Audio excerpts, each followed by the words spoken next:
My name is Melanie. Our family has been have been members of this church since 2002. And Craig and I have three wonderful boys, Ryan, who's 26, Michael, who's 19, and Sam, who is 14. Big spread. Our background, we both graduated from the same university. I was a health science major. I went in to teach high school, and I taught high school science and also health. And so I taught health to those kids in LA, in one of the Los Angeles Unified School District high schools.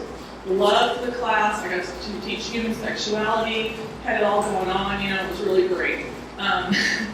When Ryan was 20, he came to me and said, "Mom, we need to talk." I said, "Okay."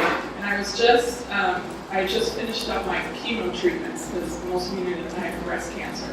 So I was just kind of in a fog anyway, so we went someplace and he goes, "Mom, I want to tell you that I'm gay." And I looked at him and I thought, my first thought was, how did I not know that? I felt like I was a failure as a mother, that I wasn't in tune with my son. But then I thought, but I have these two other kids, so I was kind of excusing myself that I didn't realize that. And I'm like, okay, that's great. And my first reaction after thinking about myself was thinking about him and thinking, oh my gosh, I was afraid for him because of how he was going to be treated. I was afraid he would be ridiculed, ostracized, put down, all those things. He was struggling with it. He didn't know really until he went off to college. And so for him, it was almost like he didn't want anybody to know. And I think through Craig and myself, and especially this church, he has become more confident in who he is. I have quite a few ladies here who are so supportive. When it's somebody else, in the beginning, it was like, oh yeah, that's great, But when it's your son or your daughter, it's like God has that sense of humor. It's like, okay, now what are you going to do with this? And we don't love him any less. We love him more because he's more of who he is. That's who he is. And God, the whole time since he told us, which was 6 years ago, has been like nudging me. What are you going to do with this? What are you going to do with this? Are you going to hide it? Are you going to tell people? Are you going to try and make the world a better place? Because that's who I am. I've got this utopian view of everybody needs to love each other and we're all going to get along and sing kumbaya and all that kind of stuff. But, so I just start I'm not bringing it up in conversation, but people will ask, well, how's Ryan? Well, Ryan and his partner Henry were great.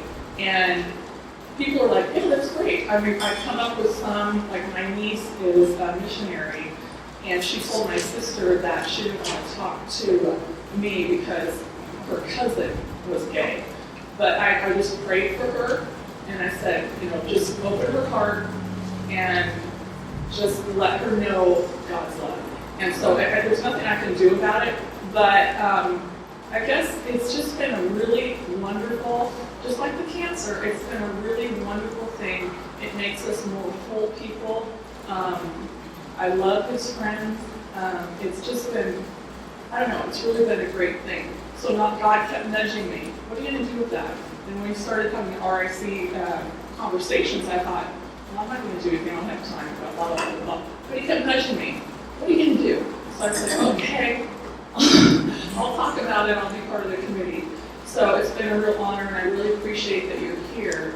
And I was reading a book by Nadia Bolz-Weber. It's called Pastorates. I don't know if any of you read it. But she brings this, there's one chapter, it's God's tent. It's not our tent. I think sometimes in a welcoming process, we try and make it our tent, and we can't fit everybody in our tent. But it's God's tent, and God has room for everybody. So.